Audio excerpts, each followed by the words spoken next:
leaves are changing, the trees are falling, the candles are scented, and we're making Thanksgiving sweet potatoes. This is a recipe that was passed down from Mama McCurdy to my mother, and my mother passed it down to me.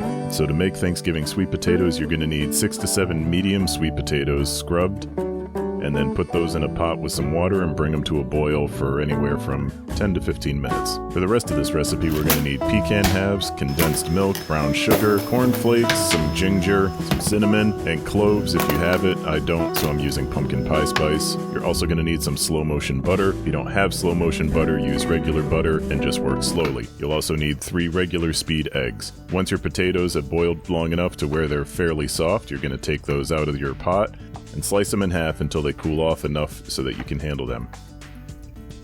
Get your oven preheated to 350 degrees and then start to peel your potatoes. This is why we boil them first, because they're going to pop right out of their skins, just like that. Remove any kind of gross bits that are left behind, and it's super easy to skin these sweet potatoes. Once you've cooked them first, they're just going to pop right out, but you don't have to take my word for it. Let my boy Vince tell you. The skin comes right off. You see that? Thank you, Vince. Once you have all your potatoes peeled, you're going to mash those up. So get to mashing until you get a pretty good, smooth consistency. In a pot over medium heat, you're going to put in a stick of butter, your mashed sweet potatoes, and then 3 eggs.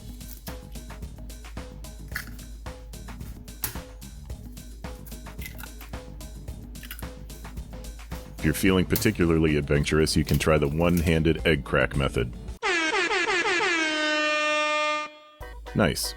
Now that those are all in there, give it a good mix, and to that you're going to add a teaspoon of ground ginger,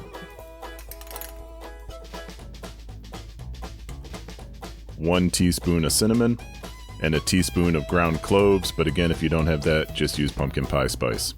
Now let's talk about the milk. The recipe calls for evaporated milk, which I always confuse with sweetened condensed milk. They are not the same. Evaporated milk and condensed milk are basically the same kind of milk, but sweetened condensed milk has sugar added to it.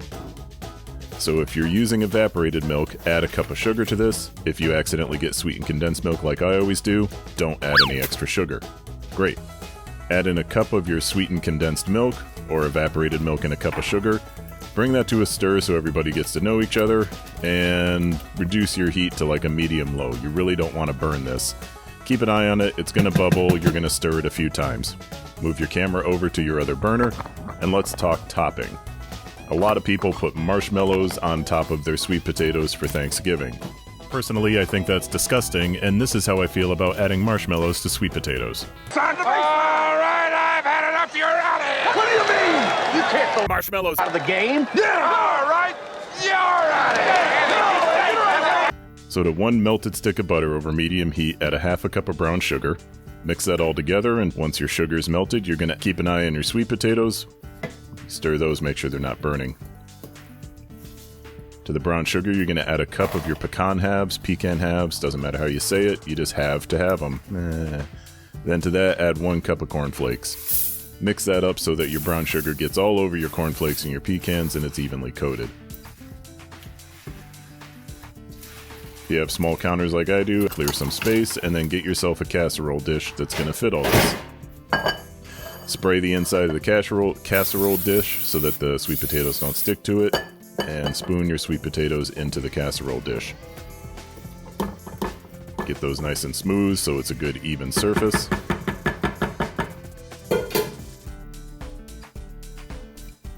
And then you're going to put your cornflake pecan brown sugar mixture on top of that. This already looks pretty good, but we're going to stick her in the oven for another half hour. So put that in at 350.